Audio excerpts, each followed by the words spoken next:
Lo único bueno que tuvo la semana fue que ayer el Paris Saint-Germain le dio para el pelo al Real Madrid.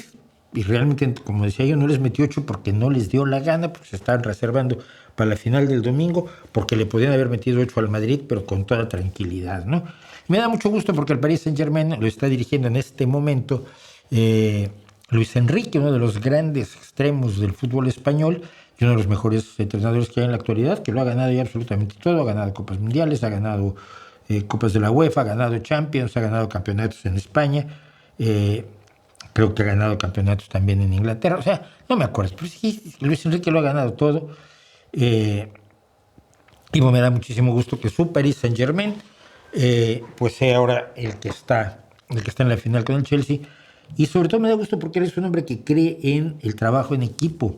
Por eso él decía que eh, cuando tomó el equipo, que su gran estrella que se iba al Real Madrid, que es Mbappé, pues que el equipo estaría mejor sin él, porque Mbappé, no, siendo un gran jugador, no sabe jugar en equipo.